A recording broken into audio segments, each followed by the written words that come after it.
लोकसभा चुनाव के नतीजे आ गए हैं। प्रधानमंत्री नरेंद्र मोदी 8 जून को शपथ लेने जा रहे हैं। भारतीय जनता पार्टी बहुमत से बहुत दूर है और पूरी तरह से आश्रित है चंद्रबाबू नायडू और नीतीश कुमार पर, जिन्हें कुछ दिनों पहले तक प्रधानमंत्री नरेंद्र मोदी पानी पी पी कर गाली दिया करते थे। आज इस शो में हम दो मुद्दे उठा रहे हैं दोस्तों। लोकसभा चुनावों के नतीजे जिसमें भाजपा बहुमत से दूर रह गई है, क्या यह प्रधानमंत्री की निजी हार है, पर्सनल लॉस है? और दूसरा, किस तरह से अखिलेश यादव इंडिया गठबंधन के सबसे बड़े नेता के तौर पर उभरे हैं, और इस पर आपको गौर करना पड़ेगा। मगर सबसे पहली बात, क्यों ये जो नतीजे हैं प्रधानमंत्री नरेंद्र मोदी की निजी हार है, और इसको लेकर मैं आपके सामने 5 से 6 कारण रखना चाहूंगा। मैं आपको बतलाना चाहूंगा दोस्तों कि कांग्रेस लगातार कह रही है कि प्रधानमंत्री नरेंद्र मोदी को अपने पद से इस्तीफा दे देना चाहिए। उन्हें अपने पद पर बने रहने का कोई नैतिक अधिकार नहीं है। मैं इस बात से इत्तेफाक नहीं रखता दोस्तों, क्योंकि भारतीय जनता पार्टी को 240 सीटें अपने दम पर मिली हैं। विपक्ष को इस बात पर सोचना चाहिए, खासतौर से कांग्रेस को, कि आखिर क्या वजह है कि गुजरात में एक सीट छोड़कर उसका सूपड़ा साफ हो गया, मध्य प्रदेश में सूपड़ा साफ, छत्तीसगढ़ में सूपड़ा साफ, हिमाचल उत्तराखंड में सूपड़ा साफ, और ये तमाम राज्य थे जहां पर कांग्रेस का सीधा मुकाबला था। हां, राजस्थान में उसने कमाल करके दिखाया, और खासतौर से इस बात की पृष्ठभूमि में कि राजस्थान में भाजपा ने लगातार सांप्रदायिक पारे को बढ़ाने की कोशिश की, फिर भी उसे 10 से ज्यादा सीटें मिली। यानी कि अगर आप लड़ोगे तो जीतोगे। यानी कि अगर कांग्रेस ने मध्य प्रदेश, गुजरात, छत्तीसगढ़, हिमाचल, उत्तराखंड में लड़ाई लड़ी होती, गंभीरता से मुकाबला किया होता, तो सोचिए अगर इन तमाम राज्यों से 2-2, 3-3 सीटें भी आ जाती, तो आप कल्पना कर सकते हैं कि भाजपा जिसकी 240 सीटें हैं वो 225 पर आ जाती, और गठबंधन जो है वो 275 पे होता। यानी कि कांग्रेस ने अपनी तरफ से मेहनत नहीं की।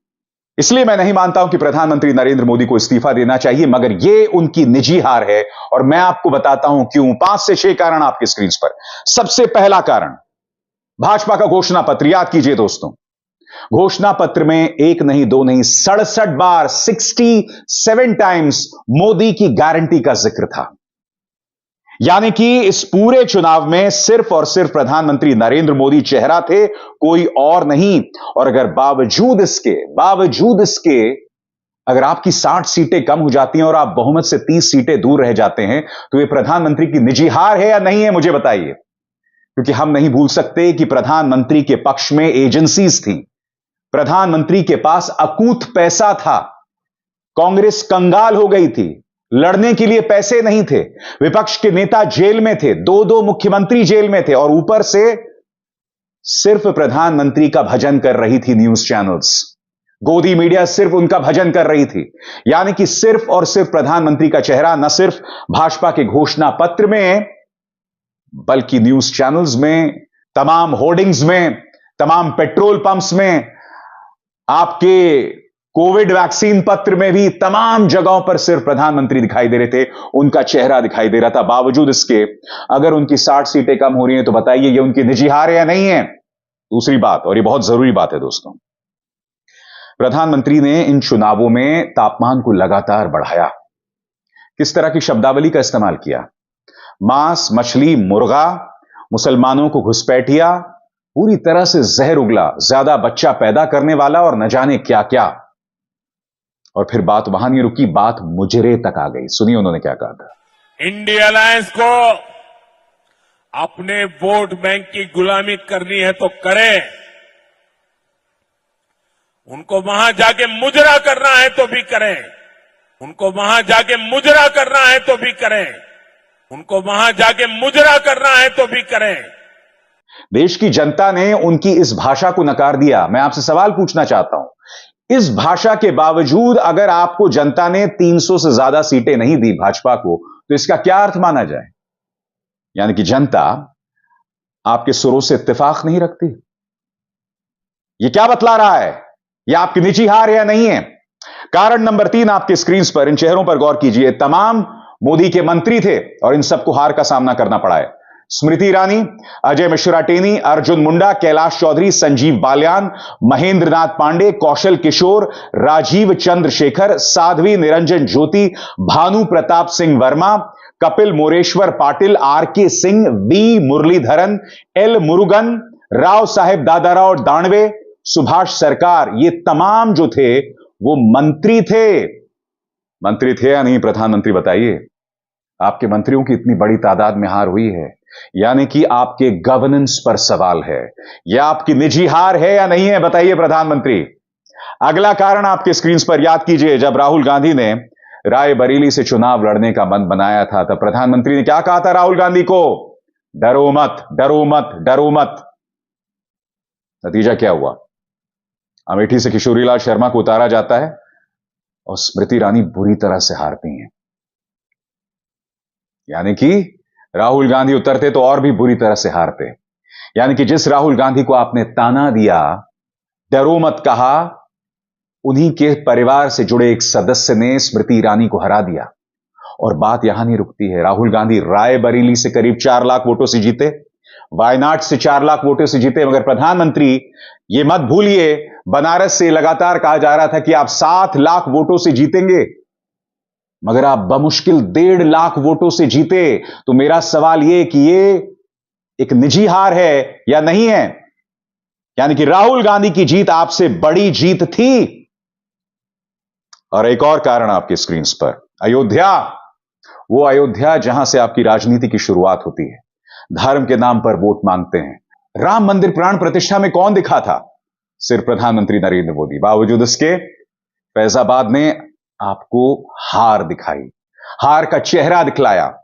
और फैजाबाद से ही जुड़ा हुआ है उत्तर प्रदेश, वो उत्तर प्रदेश जहां आपके मुख्यमंत्री थे, जहां भाजपा के 2 सबसे लोकप्रिय चेहरे हैं, स्वयं मुख्यमंत्री आदित्यनाथ और प्रधानमंत्री नरेंद्र मोदी, जो बनारस से चुनाव लड़ रहे थे।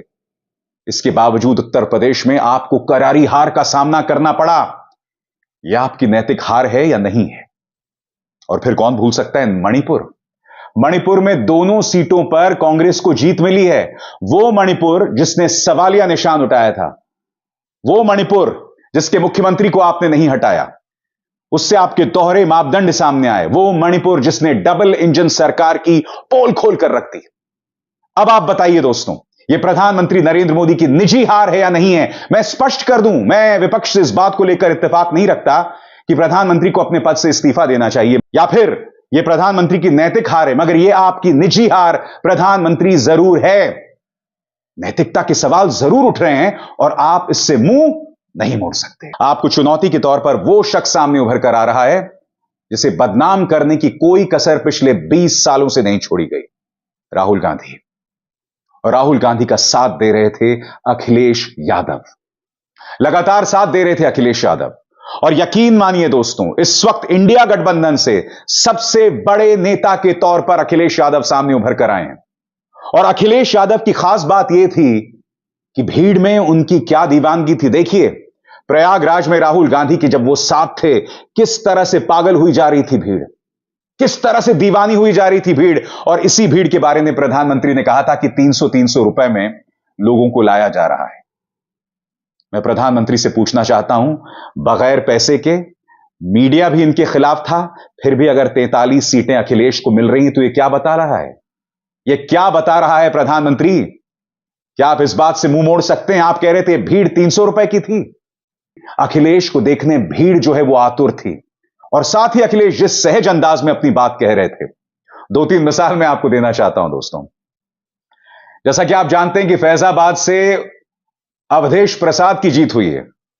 एक मंच पर अवधेश प्रसाद थे और अखिलेश के मुंह से गलती से पूर्व विधायक निकल गया। विधायक ने कहा, नहीं साहब, मैं पूर्व विधायक नहीं हूं। उसके बाद क्या होता है दोस्तों? अखिलेश कहते हैं पूर्व विधायक हैं क्योंकि सांसद बनने जा रहे हैं। और अखिलेश की भविष्यवाणी सही साबित हुई। इसे कहते हैं प्रेजेंस ऑफ माइंड, दिमाग का इस्तेमाल, व्यंग का इस्तेमाल। अखिलेश ने क्या किया था, देखिए। आपके बहुत ही लोकप्रिय नेता, पूर्व मंत्री, पूर्व विधायक और विधायक, पूर्व विधायक इसलिए बोल रहा हूं, सांसद बनने वाले हो। और यही नहीं दोस्तों, भीड़ के साथ जिस तरह से उनका संवाद होता था, मसलन उन्होंने कहा कि ये जो भाजपा कह रही है अब की बार 400 पार, ऐसा कुछ नहीं हो रहा है, अब की बार 400 हारने जा रहे हैं। अब आप सब जानते हैं दोस्तों कि भाजपा 50 सीटों पर नहीं आ सकती, कम से कम अभी तो नहीं आ सकती थी। 5 साल बाद आ जाए वो एक अलग बात है। मगर अखिलेश का ये नारा जो ये हर बार जब वो ये नारा देते थे तो जनता खूब हंसती थी। सुनिए उन्होंने किस तरह से अपनी बात रखी थी। ये 400 पार नहीं, 400 हार होने जा रही है। इसीलिए मैंने कहा भारतीय जनता पार्टी की जो पहचान है लूट और झूठ की, वो गांव-गांव पहुंचाएं, घर-घर पहुंचाने का काम हमारे कार्यकर्ता नेता करें। और बात यहां तक सीमित नहीं थी, उन्होंने यह तक कहा था कि जितनी ऊंचाई पर जाकर कटती है पतंग उतना ही बड़ा होता है उसका पतन। यह बात उन्होंने भाजपा के बारे में कही थी, जो सही साबित हुई, क्योंकि तमाम एग्जिट पोल्स 8 से ज्यादा सीटें अखिलेश यादव के गठबंधन को नहीं दे रहे थे, मगर अखिलेश ने 43 सीट्स हासिल की। सुनिए उन्होंने क्या कहा। मैं आपके बीच में आपके माध्यम से कुछ बातें रखना चाहता हूं। मैं शुरुआत करता हूं कि जितनी ऊंचाई पर जाकर कटती है पतंग उतना ही बड़ा होता है उसका पतन। भाजपा कई दोषों के लिए जिम्मेदार है। सामाजिक रूप से भाजपा ने देश में सौहार्द बिगाड़ा, भाईचारा खत्म किया, जाति के खिलाफ जाति, संप्रदाय के खिलाफ संप्रदाय लड़वाया, संविधान द्वारा दिए गए आरक्षण को साजिशन खत्म करने के लिए बेरोजगारों से छल किया, पेपर लीक कराए, देश के लिए आगे बढ़कर लड़ने वालों की बहन बेटियों के लिए जानबूझकर अपने मंत्रियों से अपशब्द कहलवाए, महिलाओं के प्रति अपराध बढ़ाए, मणिपुर हाथरस महिला पहलवान, पिछड़े दलित अल्पसंख्यक व आदिवासियों पर अत्याचार और सबसे खराब व्यवहार किए जाने के लिए रिकॉर्ड बना। इसका अर्थ क्या होता है दोस्तों? अखिलेश ने बहुत ही सहज अंदाज में जनता से अपना संपर्क साधा और बात वहां नहीं रुकी। वो सिर्फ यादवों के प्रमुख बनकर नहीं रहे, जिस तरह से अलग अलग जातियों से उन्होंने संपर्क स्थापित किया।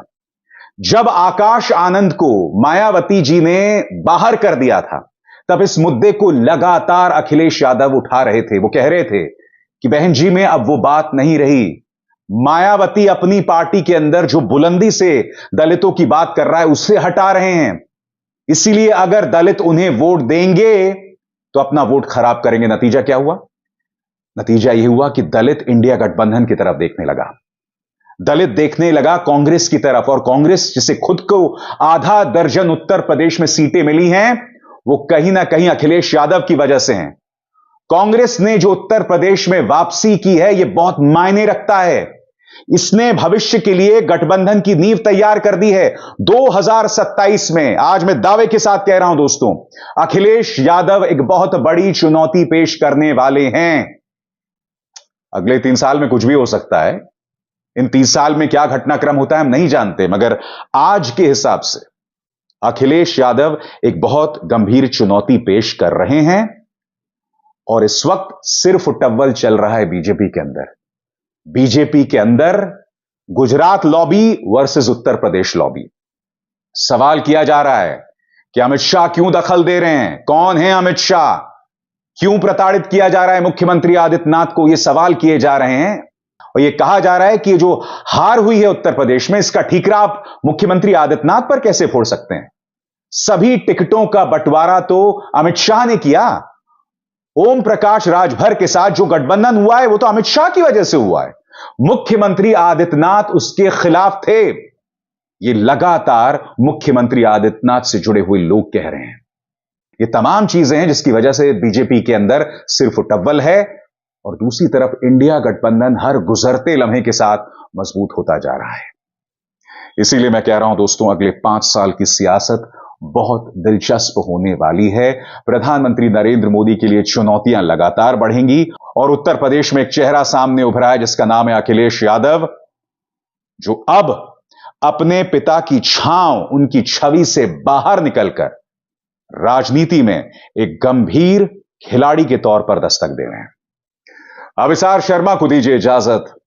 नमस्कार। स्वतंत्र और आजाद पत्रकारिता का समर्थन कीजिए, सच में मेरा साथी बनिए। बहुत आसान है दोस्तों, इस ज्वाइन बटन को दबाइए और आपके सामने आएंगे ये 3 विकल्प, इनमें से एक चुनिए और सच के इस सफर में मेरा साथी बनिए।